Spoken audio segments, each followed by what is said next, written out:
y bienvenidos nuevamente a VTV. Mi nombre es Melina Viturro. Y Dylan Hurtado, y muy buenos días para todos. Tenemos para ustedes lo que tienen que saber, las noticias más importantes para estar bien informados.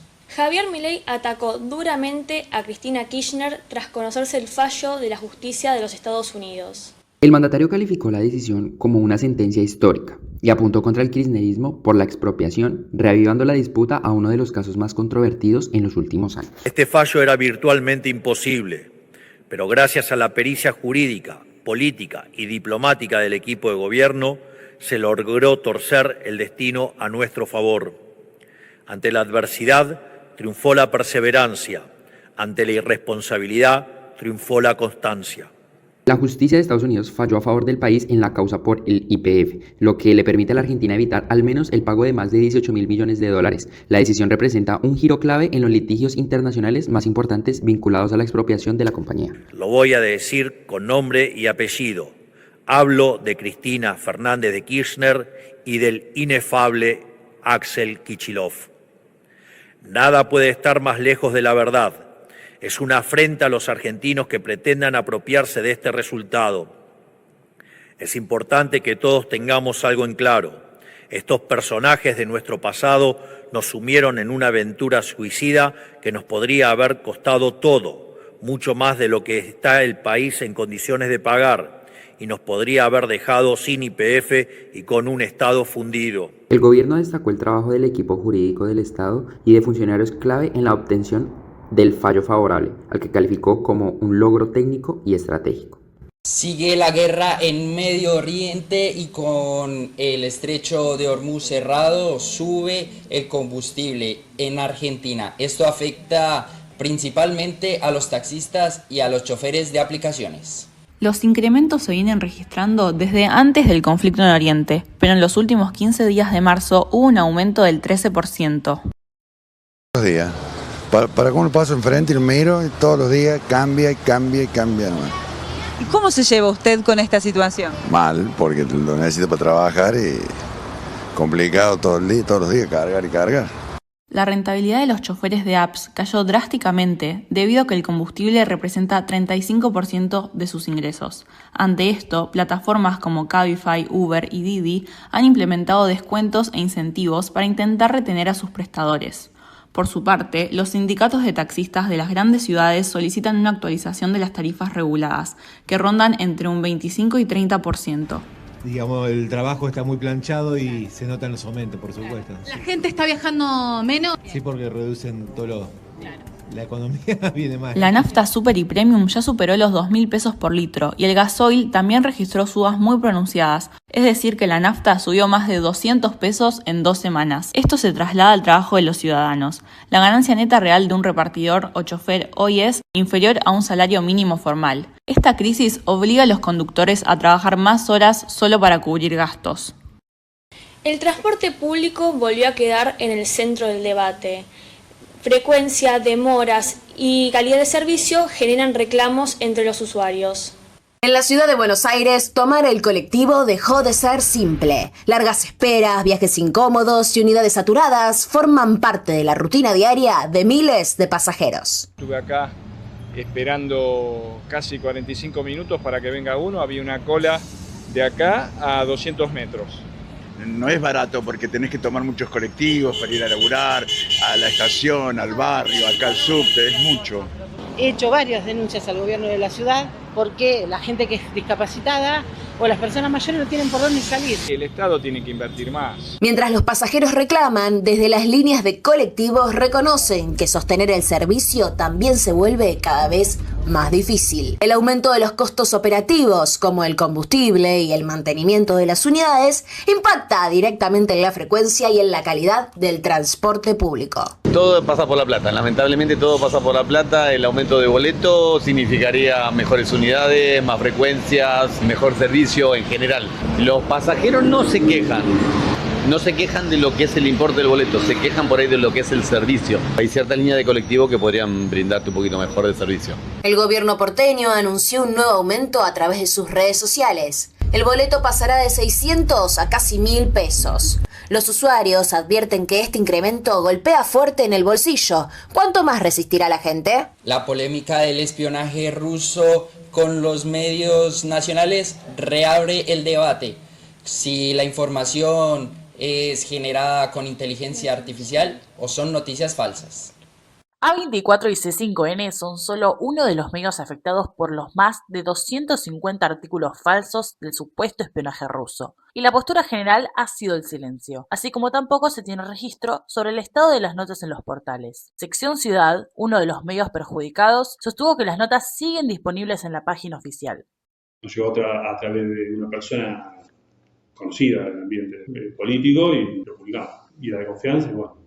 Así que nunca supimos hasta el día de hoy que era supuestamente una agencia rusa. Yo hablé con otros medios colegas que también estaban publicando notas de esta persona y me decían lo mismo. Me decían, son notas que no las lee nadie. Y en Sección Ciudad no las leía nadie porque eran una pavada. Los medios de comunicación se nutren con la información de sus fuentes, pero aquel vínculo de confianza debe ser construido y sostenido en el tiempo. Tal como nos comentan desde Associated Press, la filtración de información falsa o un medio está ligada a la falta de rigurosidad en la labor periodística. Trabajar con fuentes de primera mano, a veces los propios funcionarios, a los que no podemos nombrar, permite minimizar el riesgo de recibir información falsa. Luego estará en la capacidad de cada periodista y de cada editor discernir qué de esa información que una fuente confiable nos ofrece puede ser un manejo político, por ejemplo, ¿no? Podemos ser presas de otro tipo de engaños, pero no de fake news. Este suceso vuelve a cuestionar la falta de ética en el manejo de la información y la credibilidad hacia los medios de comunicación, resultando en la desvalorización del trabajo periodístico. La tensión entre Washington y La Habana vuelve a escalar, mientras el gobierno cubano defiende su modelo social en medio de una crisis interna. Luego de anunciar en enero la aplicación de aranceles a los países que vendan petróleo a Cuba, el presidente estadounidense Donald Trump no descartó tomar la isla, aunque no detalló si sería a través de una operación militar como la de Irán o mediante la asfixia económica del cerco petrolero. It's a failed nation. They have no money, they have no oil, they have no nothing. All my life I've been hearing about the United States and Cuba. When will the United States do it? I do believe I'll be having the honor of taking Cuba. Pese a las declaraciones de Trump, el presidente cubano Miguel Díaz-Canel minimizó el impacto de las sanciones de Estados Unidos a Cuba y sostuvo que la isla ha podido mantenerse estable desde la Revolución Socialista de 1959. Cuba ha vivido 67 años bloqueado. Y Cuba, en medio de ese bloqueo, de ese enfrentamiento, ha logrado construir una sociedad justa, una sociedad con unidad, una sociedad con convicciones, con principios. Y mucha gente se cuestiona en los temas económicos de Cuba, pero la economía cubana bloqueada es la que ha podido sostener una enorme obra social. Mientras funcionarios de Washington y La Habana admitieron recientemente que mantienen conversaciones diplomáticas, la crisis en la isla sigue provocando desabastecimiento de combustible, alimentos y medicinas, además de apagones recurrentes. Seguimos en VTV y la crisis energética agrava la situación social en Cuba, con apagones, escasez y el creciente malestar marcan el día a día en la isla. Lo vemos en el informe. En Cuba la crisis es la cotidianeidad, apagones que cortan el día, escasez en productos básicos y la incertidumbre para desplazarse y trabajar marcan el ritmo de vida. ¿Cómo seguir adelante cuando lo esencial falta? Así se vive hoy en la isla. Anoche mismo nos quitaron la corriente a las 3 de la mañana y la vinieron a poner casi a las 9. Por lo tanto, dormimos prácticamente sin corriente. Después te la vuelven a poner, después te la quitan, a veces te la quitan 2 o 3 veces. Casi nunca tenemos corriente. A veces se nos echa a perder la comida que está dentro del refrigerador. Pero bueno, ¿qué le vamos a hacer? Hay que botarla. Como respuesta a los recientes dichos de Donald Trump, desde La Habana buscan descomprimir el conflicto con un mensaje más conciliador.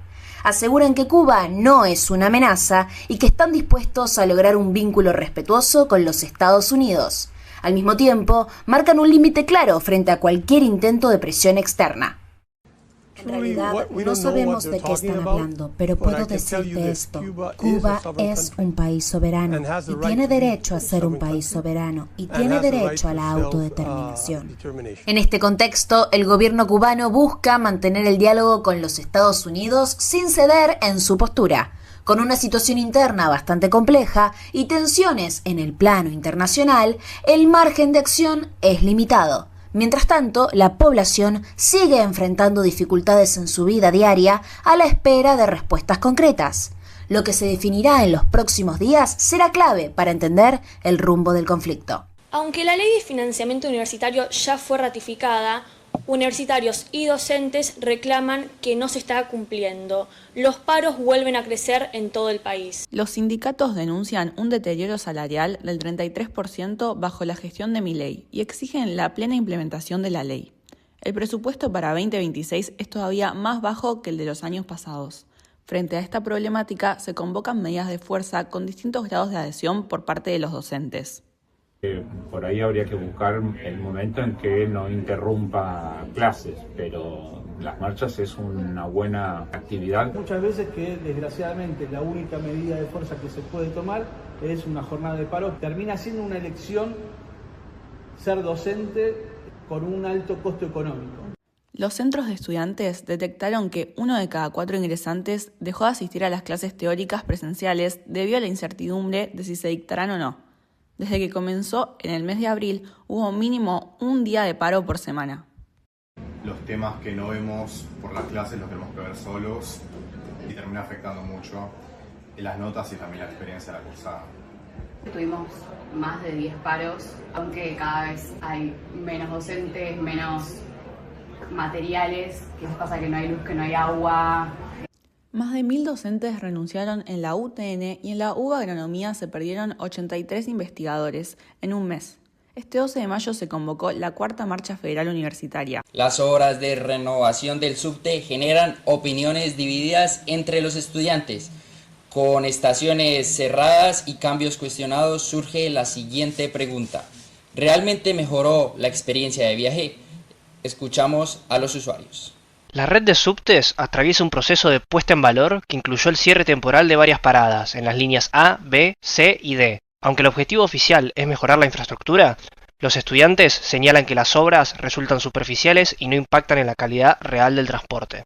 Han tardado un montón de meses en renovar un montón de estaciones, que los cambios son bastante superficiales y no dan cuenta de una obra, digamos, como lo que podría ser incluso mejorar una red de subte o añadir más líneas. Que también, digámoslo todo, sale una luca el pasaje del subte. A la percepción de que las obras son insuficientes, se suma el impacto directo en la logística diaria de los alumnos. El cierre de estaciones estratégicas cerca de las facultades obliga a muchos a cambiar sus rutinas y caminar largas distancias adicionales para llegar a las aulas. Tengo estaciones que cerraron 2, 3, 4 meses y no hubo una gran renovación. Cerró la estación que yo tenía más cerca de mi facultad y eso me complicó. En un momento hubo 2 consecutivas que eran Río de Janeiro y Loria. Si yo tenía que bajarme cerca de una de esas, tenía que caminar capaz 15 cuadras.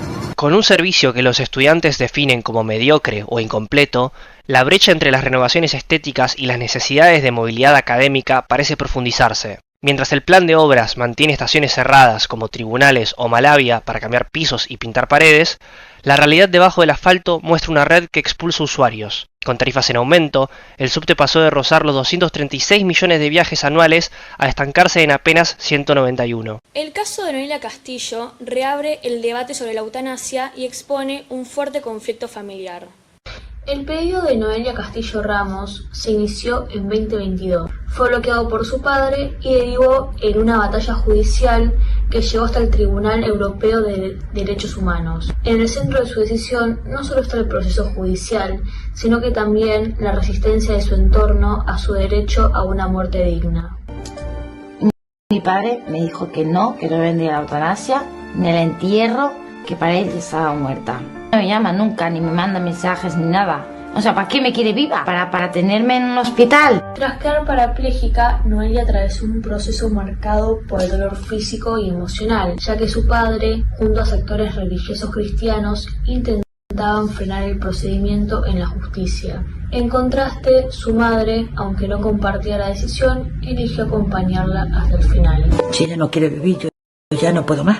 No, yo no estoy conforme con la eutanasia, pero siempre voy a estar a su lado hasta el último momento. Noelia Castillo, de 25 años, logró decidir sobre su propia muerte tras meses de lucha judicial y la oposición de su padre. Su caso expone un fuerte debate legal y social, y con una fecha definida para el 26 de marzo, su decisión ya no tiene marcha atrás. A 6 años de la pandemia, siguen las consecuencias de la cuarentena y todavía se reflejan en los niños que van a la escuela primaria. Argentina vivió una de las cuarentenas más largas del mundo, 243 días de encierro estricto. El verdadero impacto se vio en las aulas. Al regresar, los docentes se encontraron con un retroceso alarmante en jardín y primaria. Chicos que ya no sabían usar los cubiertos o eran incapaces de jugar sin una pantalla. La escuela tuvo que adaptarse a esos nuevos grupos de alumnos que no llegaban con las mismas habilidades, que habían estado muy consentidos en algún punto, porque quizás el hecho de que las familias, para mantenerlos al margen de lo doloroso que era la situación, de que no sufrieran, que fueran felices, hubo como un exceso de generar placer y no hubo frustración de ningún tipo. Los primeros grados luego de la cuarentena no son los mismos que los que había antes. Por ello, las escuelas primarias tuvieron que plantear estrategias para los distintos casos. Ahí se nota, viste, una diferencia importante entre los chicos que a lo mejor siguieron teniendo la escolaridad en modo virtual, en lo vincular, en los desfasajes pedagógicos, en la estructura del lenguaje. El regreso a las aulas tras el aislamiento evidenció un profundo impacto social, académico y psicológico en los niños. Sin embargo, más allá de las directivas oficiales, el Ministerio de Educación nunca realizó los diagnósticos necesarios para evaluar la verdadera magnitud del daño. El uso de celulares vuelve a generar debate tras su prohibición en las escuelas secundarias de la ciudad de Buenos Aires. Desde el principio de año se implementaron nuevas medidas para regular el uso del celular en las aulas de escuelas secundarias. La iniciativa busca mejorar la concentración y el rendimiento académico de los estudiantes y ya genera distintas posturas dentro de la comunidad educativa. Lo difícil del celular en el aula es los usos por ahí más difíciles que tengan que ver con los vínculos entre ellos. También escuché que los chicos apuestan ahí en el momento.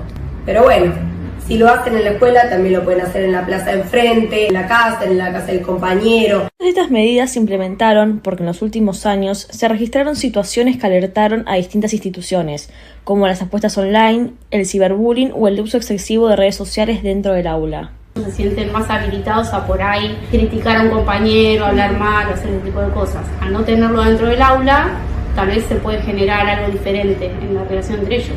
Siempre es mejor para mí enseñar, ¿no? Un buen uso, no solo dentro de la escuela, sino afuera. Siempre fue un tema de conversación el uso del celular en los adolescentes, pero con las nuevas tecnologías el debate tomó otro camino. La pregunta ahora es si el rendimiento de los estudiantes se mantendrá o mejorará a partir de las medidas implementadas por las instituciones. Mientras tanto, la discusión sigue abierta dentro de la comunidad educativa.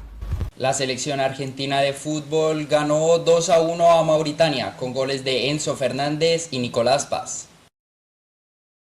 Al finalizar el partido, en la zona mixta, los jugadores y cuerpo técnico demostraron el descontento y sabor amargo que les dejó el amistoso. Para mí fue uno de los partidos que peor jugamos desde que sea un amistoso. Faltó mucha intensidad, faltó juego, faltó velocidad.